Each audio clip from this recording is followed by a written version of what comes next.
Please welcome Sparta High School's 2025 valedictorian, Tyler Harms.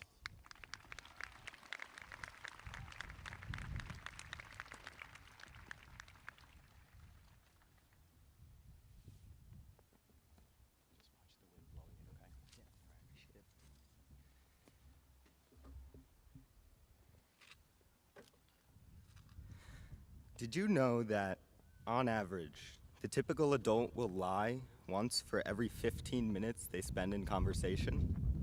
To put that in perspective, studies have shown that people spend around 30% of their waking hours in some form of conversation.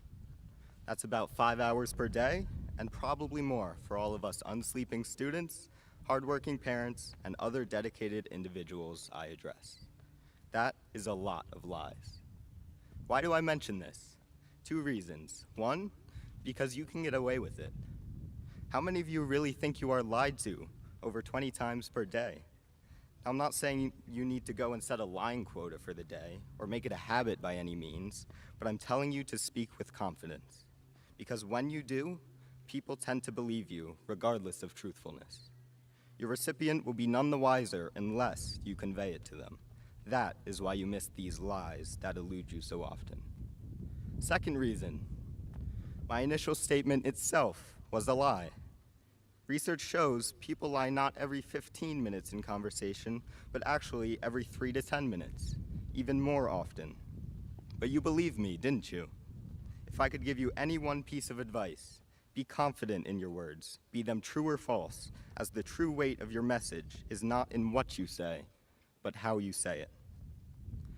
Students, parents, grandparents, teachers, administrators, aunts, uncles, cousins, honored guests, regular guests, and everyone else whom I stand before right now, congratulations. You've done it. You've made it here today to celebrate the culmination of an incredible journey. Matthew McConaughey once said that unbelievable is the stupidest word in the dictionary. Oh, that play was unbelievable. That book was unbelievable. That new movie was unbelievable. That Sparta class of 2025 was just unbelievable. But I agree with Mr. McConaughey. We've all witnessed it. We've all been here to see it. We already know what we are capable of. If I were to list all of the achievements of our scholars, athletes, scholar athletes, I'd be escorted off long before even making a dent in our accomplishments. We are extraordinary, and there's no reason for that to be unbelievable. That is yet another type of confidence we need entering the next chapter of our lives. But before we do so, I'd like to share one of my absolute favorite Jim Carrey moments, his introduction at the 2016 Golden Globe Awards. I'm 2-time Golden Globe winner Jim Carrey, and when I dream, I don't just dream any old dream. No, sir. I dream about being 3-time Golden Globe winner Jim Carrey, because then I would be enough. It would finally be true, and I could stop this terrible search. While Carrey's humorous reputation had everyone laughing, one individual, Denzel Washington, sat by humbly admiring Carrey with a smile of intense respect. I mention this because it was Washington alone who I feel truly understood Carrey's sarcasm. That is, his lie. The reason we stay up late finishing our research reports, the reason we wake up early to catch the bus or drive our siblings, the reason we go to practice every day or work so hard in our 4 years of high school is not to be labeled the best out of everyone, not to out-GPA everyone else, and nor to be granted a title that will surely be proven unsatisfactory because we all deserve more at this moment. So as you proceed into whatever it is you are pursuing, I urge you to continue working as you have thus far, not for recognition, but for the personal satisfaction of a job well done. Jim Carrey doesn't need a 3rd Golden Globe to know he is great, and neither do we. Otherwise, that terrible search he speaks of might just never end.